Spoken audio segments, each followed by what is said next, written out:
Recently Bajaj তাদের freedom 125 বাইকটা launch করে, যেটা বিশ্বের প্রথম সিএনজি চালিত মোটরসাইকেল।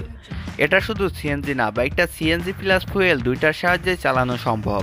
এই বাইকটা লঞ্চ হওয়ার পর থেকে এটা নিয়ে অনেক প্রশ্ন আসছে, যেগুলো হলো এটার সেফটি, বিল্ড কোয়ালিটি, মাইলেজ এবং পারফরমেন্স। এছাড়াও এটা বাংলাদেশে আসা নিয়েও অনেক প্রশ্ন রয়েছে। আজকের ভিডিওতে আমরা এই প্রশ্নগুলো নিয়ে বিস্তারিত আলোচনা করার চেষ্টা করব। আপনি যদি এই বাইকটা কেনার কথা ভেবে থাকেন তাহলে ভিডিওটি সম্পূর্ণ দেখবেন। Hello viewers, welcome to classy biker. Bajaj freedom 125 এটা প্রথম কোনো সিএনজি চালিত বাইক হওয়াতে এটার হাইপ অনেকটাই বেশি। এটা একটি 125 সিসি কমিউটার সেগমেন্টের বাইক, যেটা গ্যাস প্লাস ফুয়েল উভয়ের সাহায্যে চলে।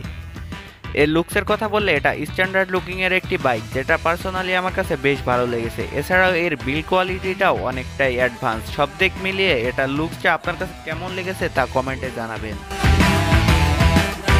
এটা সিএনজি চালিত হওয়াতে এটার সেফটি নিয়ে অনেক প্রশ্ন আসছে। সেফটির কথা বললে এটা প্রথম কোনো সিএনজি চালিত বাইক হওয়াতে এটার সেফটির বিষয়টা বেশ খেয়াল রাখা হয়েছে। এর যে সিএনজি সিলিন্ডারটা দেওয়া হয়েছে সেটা পুরোটাই একটি শক্ত ফ্রেমের ভেতর রাখা হয়েছে, যাতে কোনো রকম অ্যাক্সিডেন্টের ফলে সিলিন্ডারে কোনো ক্ষয়ক্ষতি না হয়। এছাড়াও এটা বিভিন্ন স্পিডে অ্যাক্সিডেন্ট টেস্ট করিয়ে দেখা হয়েছে, যেগুলো আপনি ভিডিওতে দেখতে পাচ্ছেন। এমনকি এটার উপর দিয়ে একটি ট্রাকও চালিয়ে দেখা হয়েছে, যেটার ওজন ছিল 10 টন, প্রায় 10,000 কেজি। তবুও এর সিএনজি সিলিন্ডারের ওপর কোনো প্রভাব পড়েনি। এছাড়াও এটাতে আরও বিভিন্ন টেস্ট করা হয়েছে। প্রথম কোনো সিএনজি বাইক হওয়ার ফলে বাজাজ এটা সেফটির দিকে অনেকটাই খেয়াল রেখেছে।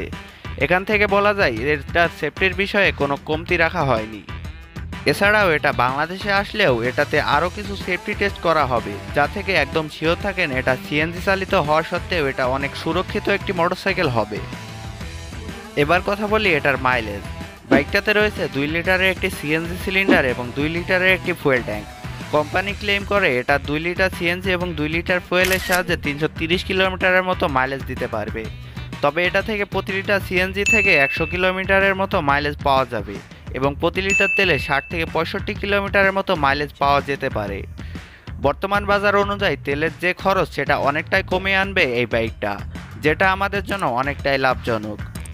এটা সব থেকে বেশি ভালো হবে যারা প্রোডাক্ট ডেলিভারি এবং রাইড শেয়ার করতে চান তাদের জন্য। পারফরমেন্সের কথা বললে বাইকটিতে ইউজ করা হয়েছে 124.5 CC 4 stroke single cylinder air cool 2 ভালভের একটি ইঞ্জিন, যেটা 9.5 পিএস 8000 আরপিএম ম্যাক্সিমাম পাওয়ার এবং 9.60 newton metre 5000 RPM maximum torque output দিতে সক্ষম। এটাতে রয়েছে 5 স্পিড গিয়ার বক্স এবং এটা সিএনজিতে 85 থেকে 90 কিলোমিটার পার আওয়ার এবং ফুয়েলের সাহায্যে 95 থেকে 100 কিলোমিটার পার আওয়ারের মতো টপ স্পিড পাওয়া যাবে। এটার পাওয়ার এবং পারফরমেন্স 125 সিসি অনুযায়ী যথেষ্ট বলে মনে করি। তবুও কারো কাছে এটার পারফরমেন্স ও স্পিড কম মনে হলে আপনাকে ভাবতে হবে এটা একটি সিএনজি বাইক, যেটা তেলের থেকে অনেকটাই সাশ্রয়ী, তাই এটা টপ স্পিড ম্যাটার করবে না। এখন কথা বলা যাক এটা বাংলাদেশে আসবে কি না।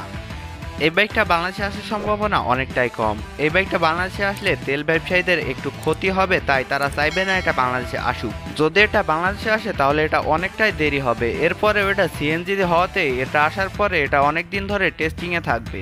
সব মিলিয়ে এটা বাংলাদেশে আসার সম্ভাবনা খুবই কম। তবে আপনি যদি অপেক্ষায় থাকতে চান তাহলে থাকতে পারেন, কোনো একদিন এটা আসলেও আসতে পারে। দামের কথা বললে এটা ইন্ডিয়াতে দাম রাখা হয়েছে 95 থেকে 1,10,000 টাকা এর টপ মডেলের দাম। বাংলাদেশে আসলে সকল ট্যাক্স মিলে এটার দাম হতে পারে 1,60,000 থেকে 70,000 টাকার মধ্যে। এই দামে আসলেও এটা ভ্যালু ফর মানি হবে। সো ভিউয়ার্স, এই ছিল আজকের ভিডিও। বাজাজ ফ্রিডম 125 বাইকটা আপনার কাছে কেমন লেগেছে তা কমেন্টে জানাবেন। ভিডিওটি সম্পূর্ণ দেখার জন্য ধন্যবাদ। ভিডিওটি ভালো লাগলে একটি লাইক এবং এখনও যারা চ্যানেলটিকে সাবস্ক্রাইব করেনি তারা সাবস্ক্রাইব করে পাশে থাকা বেল আইকনটি অন করে রাখবেন।